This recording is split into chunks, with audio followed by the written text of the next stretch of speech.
All right, what's happening? Tone Space, like, share, subscribe, all that in case I forget to say it at the end. All right, this joint's concerning the Nipsey Hussle murder. Now, I've seen several videos and heard several theories, from it being an entire hoax from beginning to end, to it being, where he was not killed, all the way to it being a conspiracy more than what the public is being told, where he did get killed, and of course, all the way to the general story that the public has been given. Now I don't know which one is true. I keep an open mind.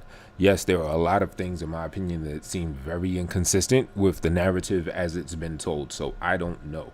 So this right here, even what I'm going to say, yet I do believe it is sensible, it's still just me theorizing. I do not know this to be a fact.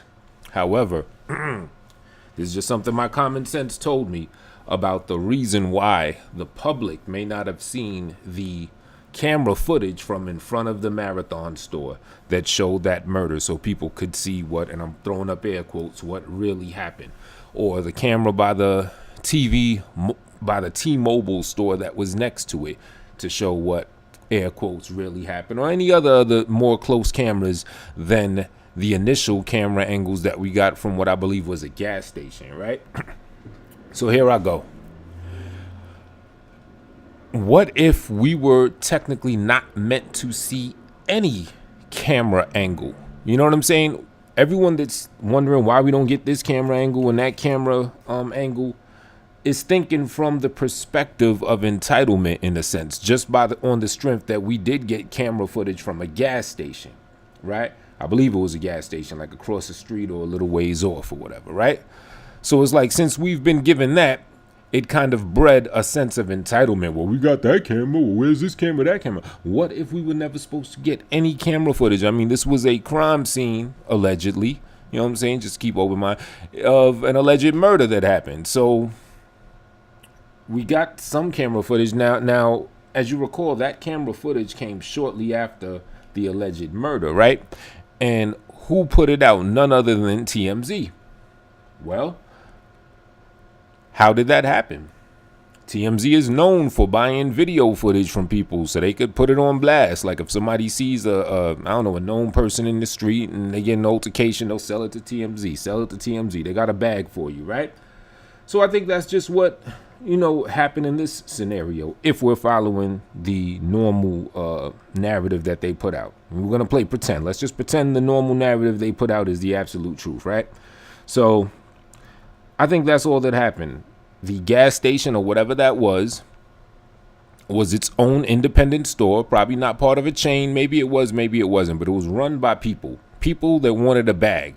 They saw they had a murder of a superstar on their footage. They sold it to TMZ immediately, got that bag, and then of course they put it out. Now, why would we not see the camera angle from the Marathon store?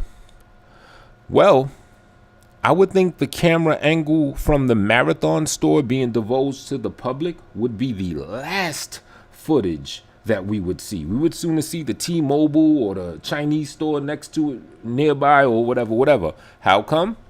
Because Nipsey Hussle owned that Marathon store. That's part of a family affair there. That's part of the inner circle. Now, do you think anyone in that inner circle is going to, want to put out to the public, to the internet, footage of their man getting his whole shit, knocked around? You know what I'm saying? Of course they would not want that. Now, again, like I said, we're playing pretend. We're pretending that the official narrative is exactly what happened, right? Now, when police get on the scene, this is what I'm thinking probably happened. Because, yeah, you're right. There's a T-Mobile camera. There's this camera. There's that camera. I'm guessing that the police probably seized all the other camera footage that had closer imagery of what happened.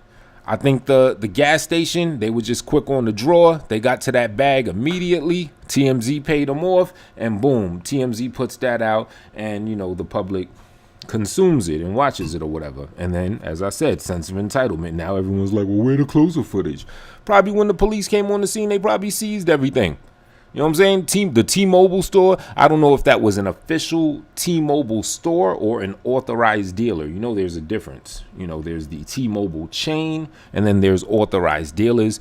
Being that T-Mobile was in a strip mall, I'm guessing most likely it was just an authorized dealer, which is kind of has a bit more of an independent nature to it than an official T-Mobile store.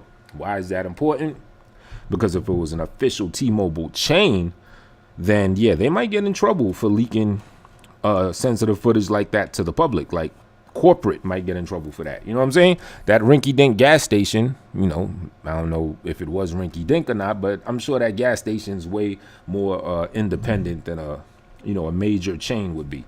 Now, if the T-Mobile store is an authorized dealer, it's more of an independent thing. Still, T-Mobile, could still probably get in trouble for that. I don't really know. Again, I'm just theorizing. But when the police got on the scene, they probably seized all the other camera footage. It's sensitive information about a crime. And I'm guessing, again, playing pretend that the official narrative is what happened. I'm guessing that's how they know for sure that Eric Holder was the gunman. Because police reviewed the actual closer footage, saw Eric Holder up close, and they're like, all right, we got him. Because, yeah, obviously, they would not be able to assess that Eric Holder was the murderer from that gas station blurry ass footage. Nah. You know what I'm saying? So that's my explanation for why the public, why us, have not seen any other of this camera footage. And again, Marathon was Nipsey Hussle's own joint. That's a family affair. I would think that would be the last camera footage that would leak to the public. Just due to, I guess, the dignity of Nipsey Hussle and the family and friends not wanting that to be seen by a lot of people. So tell me what you think. Again, I'm open to anything. I do believe there are a very wide array of inconsistencies with the official story. Absolutely. I'm a guy, I like to go by percentages. Like, what's the percentage of this? What's the percentage of that? So I'm giving it a good 80% that whatever happened is not 100% the narrative that we've been told, that there is some inconsistency. That don't mean I think he's alive. And that also don't mean 100% that I know for sure it wasn't a hoax and he isn't alive. You know what I'm saying? 80% I believe the man was murdered, but there's something more to it than what they're saying. That could involve a government hit, that could involve some conspiracies of that caliber. Who knows? But the truth is, I could only theorize. Different conspiracies. Maybe we'll find out, maybe we'll never know what the complete truth is, but I did want to chop it up about this. You know what I'm saying? I don't think we were meant to see even that first camera angle. It is what it is. So yeah, like, share, comment, subscribe, all that fly stuff, and leave your thoughts below. Peace.